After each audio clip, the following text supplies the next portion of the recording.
Hari ini saya akan berbagi satu topik yang menarik sekali. Surviving adalah kebangkrutan yang tertunda.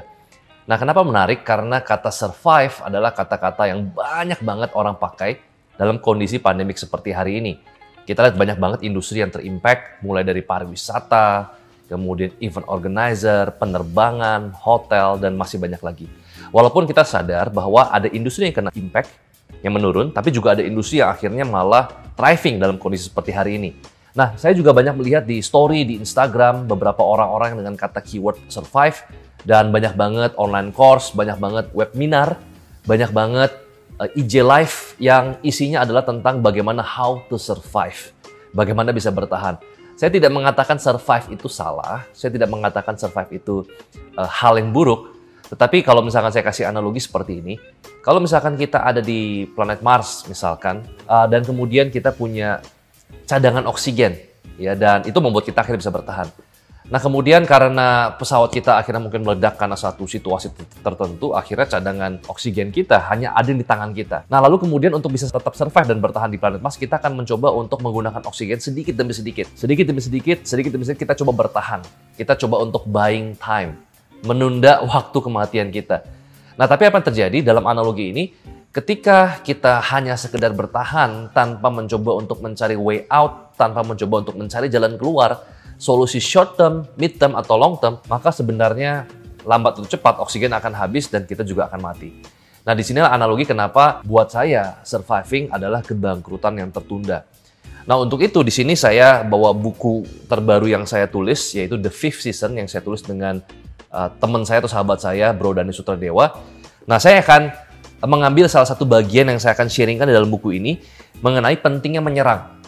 Ya, jadi ternyata bertahan aja nggak cukup. Ya, kita perlu menyerang. Nah, kenapa saya katakan menyerang? Dari mana modalnya?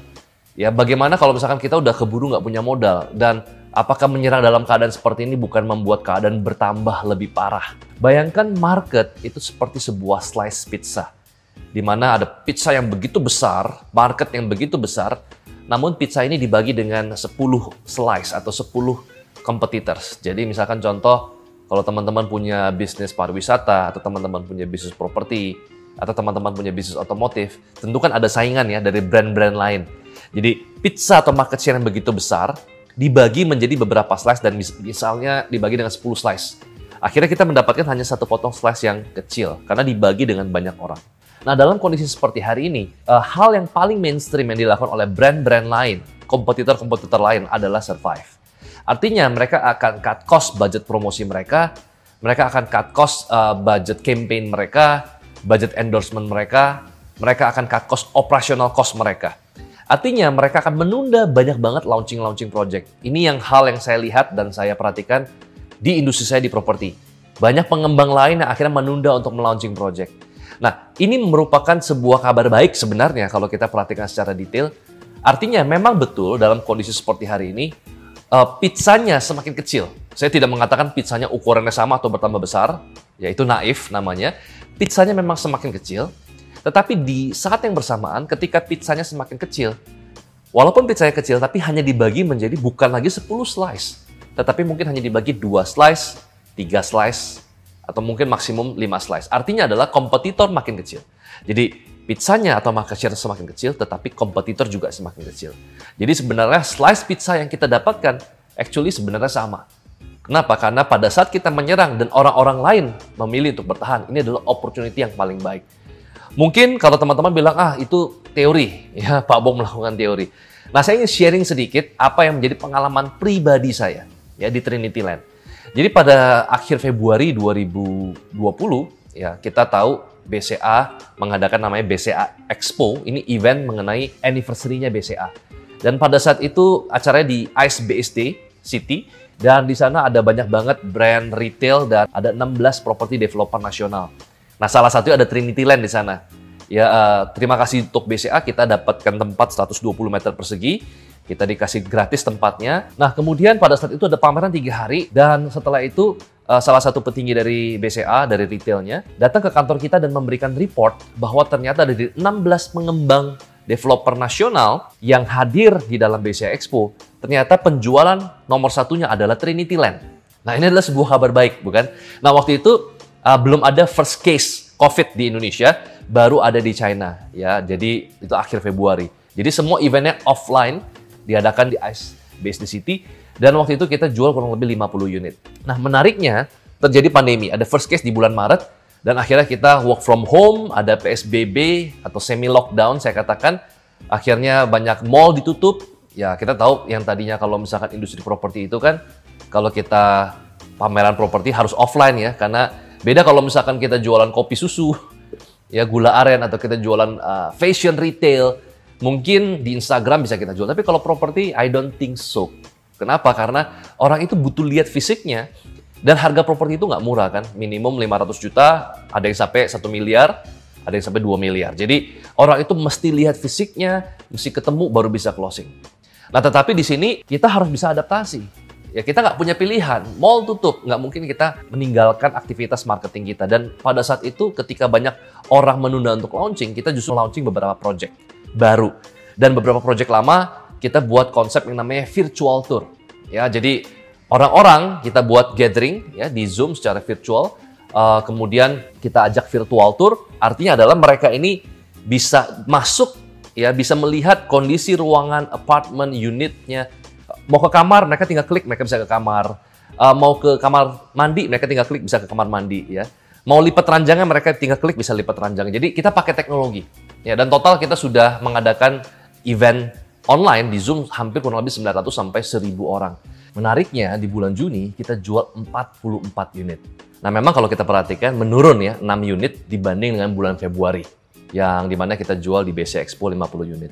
Tetapi saya cukup happy, kenapa? Karena budget yang kita keluarkan itu nggak sampai 5% daripada budget marketing di bulan Februari karena semuanya kita lakukan secara online. Jadi ternyata untuk produk-produk yang memang nilainya sangat tinggi atau premium 500 juta sampai 2 miliar masih bisa kita jual lewat online. Nah, disinilah kenapa saya selalu menyarankan untuk kita sekali-sekali kita boleh menyerang. Kita boleh keluar untuk menyerang, bukan hanya sekedar bertahan. Nah, tetapi di sini saya ingin sharingkan 3 hal, bahwa ternyata menyerang ini bukan hanya sekedar asal-asalan menyerang. Ada 3 hal yang harus kita perhatikan pada saat kita menyerang. Yang pertama adalah kita harus fokus membangun sebuah plan yang relevan instead of plan yang besar. Ya, jadi kita harus fokus membangun plan yang relevan instead of plan yang besar. Jadi setiap orang suka banget bikin plan yang besar, ya, bikin sebuah event yang besar, target yang besar. Nah, tapi dalam kondisi seperti hari ini, kita boleh menyerang, tetapi juga harus mengerti bahwa harus hati-hati. Bagaimana kalau perlu kita sudah terjerembab, kita nyerang tambah terjerembab. Jadi betul-betul bukan masalah besar kecilnya kok. Menyerang itu kadang-kadang nggak harus langsung kita pukul orang TKO. Nggak harus kita pukul lalu produk kita sold out. Nah, menyerang yang saya maksudkan adalah membangun sebuah plan yang relevan. Contoh pada saat PSBB ini, kita lihat banyak orang ini kan sudah mulai aktif banget di streaming. Misalkan contoh seperti Netflix. Dan tiba-tiba orang-orang yang nggak nonton drama Korea, tiba-tiba jadi nonton drama Korea. Nah, untuk itu saya buat plan. Saya buat sebuah produksi video untuk project terbaru saya, Comfortable Residence, yaitu The Scott, di mana kita membuat yang namanya home office ala drama Korea. Dan kita shoot video tersebut, kita challenge kepada production house-nya, kita challenge, kita minta talent yang wajahnya mirip orang Korea. Dan kita akhirnya menggunakan jasa dari Han Chandra, itu seorang talent yang memang sangat banget mirip dengan orang Korea. Dan dia juga ngomong bahasa Korea sedikit. Nah, kita buat sebuah plan, kita buat sebuah campaign yang relevan. Nggak besar. Kalau kita tanya, Pak, berapa sih cost yang kita keluarkan untuk Instagram Ads? Sangat-sangat murah. Ya, untuk reach mungkin sekitar 300.000 orang, itu nggak sampai mungkin biaya 3 juta rupiah. Jadi sangat-sangat murah, tetapi harus relevan. Jadi sekali lagi, menyerang dalam kondisi sekarang, bukan menyerang habis-habisan, bukan all out attack, tetapi menyerang dengan perencanaan yang relevan, bukan besar. Yang kedua, test everything. Ya, artinya ada gini, kalau kita menyerang segala sesuatu, kenapa harus kecil? Kenapa nggak harus langsung besar? Karena kalau kita kecil, kita tes, gagal nggak masalah. Tes dan coba segala hal yang belum pernah Anda coba, ambil risiko. Saya akan kasih contoh beberapa hal yang saya tes. Ya, contoh misalkan, saya pernah buat sebuah video dan ternyata view-nya hanya 2.000 views. Lalu saya delete lagi videonya, lalu saya ganti sedikit videonya. Nah, video yang 2.000 views, itu ternyata ada bumpernya. Bumper itu kalau di video mulai, itu ada kayak judulnya, ada bumper itu selama 2-3 detik. Nah, saya iseng saya hapus bumpernya. Jadi 2-3 detik saya hapus, dan ternyata begitu saya upload dalam waktu 1-2 jam itu 6.000 views. Naik 3 kali lipat. Ternyata ada beberapa orang yang memang dia nggak mau, dia begitu lihat ada bumper 2-3 detik, dia udah keburu scroll. Ya, di Instagram dia sudah keburu scroll. Nah, ini yang saya sebut dengan test everything. Kemudian saya juga ngetes lagi event, misalkan hari Sabtu pagi kita ada event Zoom, ya, online gathering, virtual gathering. Hari Sabtu jam 11 siang atau jam 11 pagi. Saya baru umuminnya itu hari Jumat, jam 9 malam.